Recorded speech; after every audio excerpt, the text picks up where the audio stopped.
Hi everyone, my name is Jeff and I am from the Stream Machines YouTube channel. Also, we have a Rumble channel called the Stream Machines as well, where we take the difficult things of streaming and help you one video at a time. And in this video, we're going to take a look at some of the best reasons why I believe the Yoka IPX3 is a good choice for new streamers. So let's take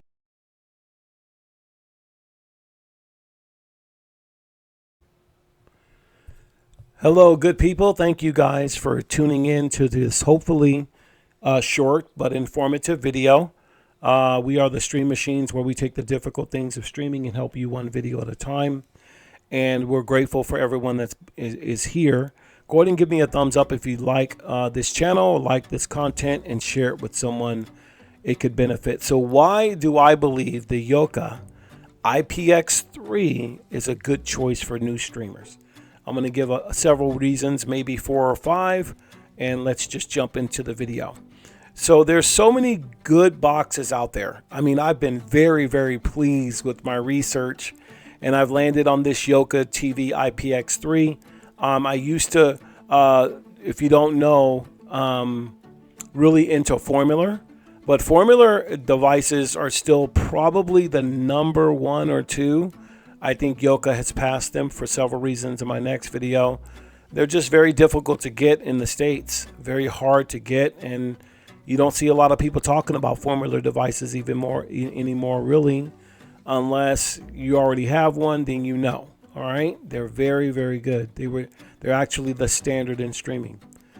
But let me give you some information of why the Yoka, I believe, is really, really good for new streamers. So the first point, the number one reason, the first point why the Yokatv IPX3 is a good choice for streamers is something called future proofing. Okay, from what I understand, now I'm probably going to get corrected in the comments, but future proofing speaks to a device of hardware, especially streaming, that is projected to last longer than normal.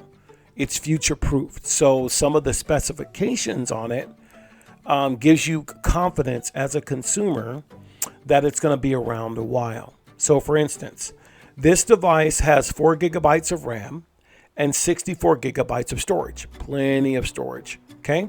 Anything less than 4 gigabytes is not made for today's high speed. It does have AV1, wide vine level 1. It has a Type-C connection, which is really nice. That's changing too. It does 4K Ultra HD at HDR10. It has its own app of YOKATV Online 3. It has a YOKATV App Store, a Bluetooth remote, and over-the-air updates. So it's backlit and it runs really well, very smooth.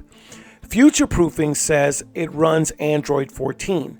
So when you have a device that's running Android 14, and Android 14 is where we are, it could go to 15 and then they'll go to 16. It's really ready for future proofing. You have enough RAM, enough ROM, enough storage. You have wide vine 1. So as a new streamer, you might have to spend more money for this, but you're going to get more bang for your buck because you're not going the cheap route. It should last you 3 years or longer without you doing anything. All right.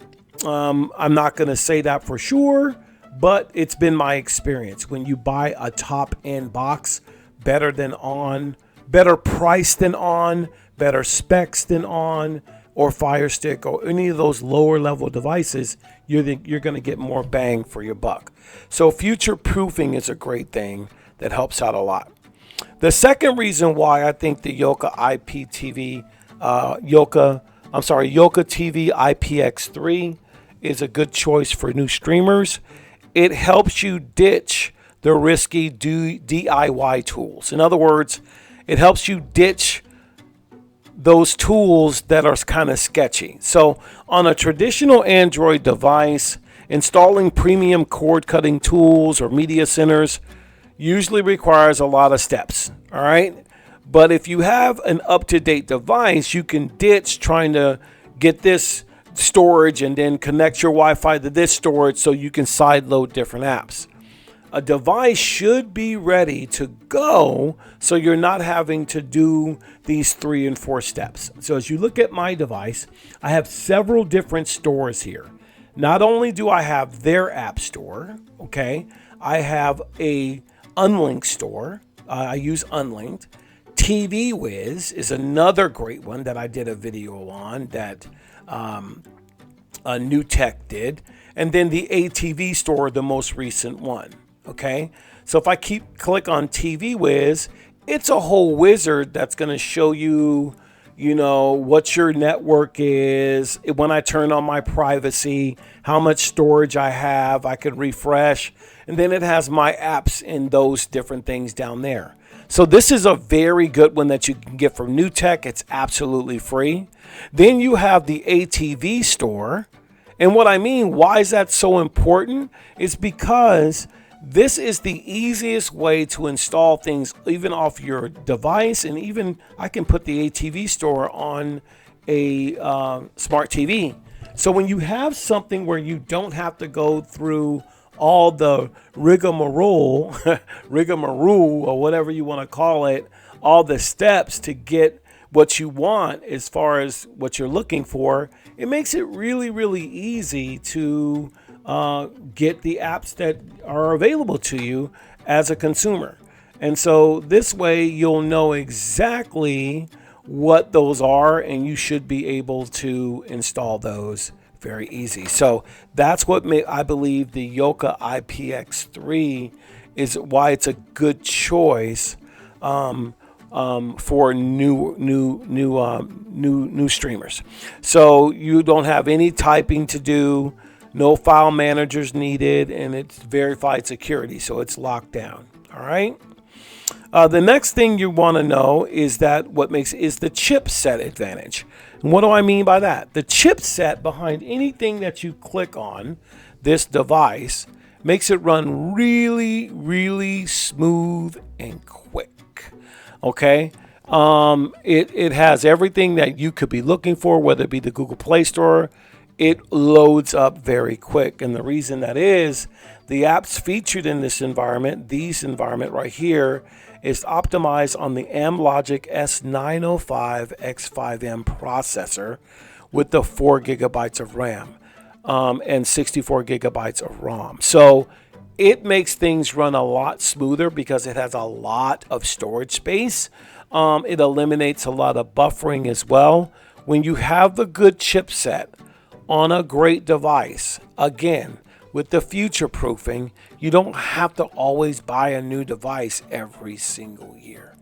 All right. It should run very good and very quick and open up things very easily. So it doesn't matter what you have on here. Even if it's Plex, if I open up Plex, it should open up pretty quick, and it's really, really smooth. That was very, very smooth. Get the right chipset, then you'll have the right experience, okay?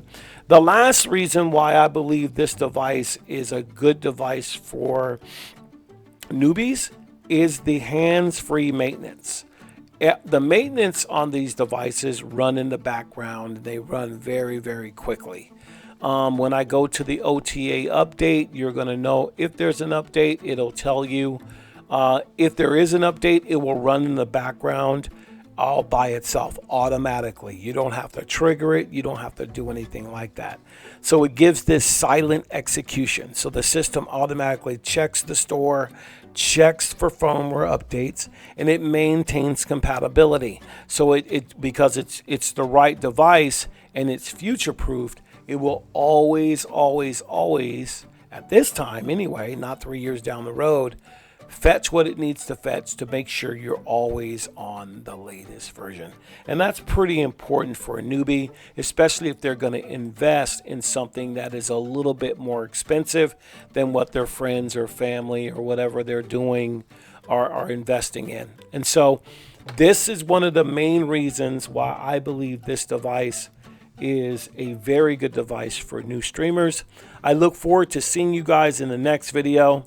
I'm going to go ahead and get this one uploaded for you, And I hope it's opened up your eyes. I look forward to some comments. Let me know if whatever you're using and what makes it one of the best devices that you feel is for newbies. Once again, my name is Jeff, wishing you guys a great weekend, and I'll see you in the next video.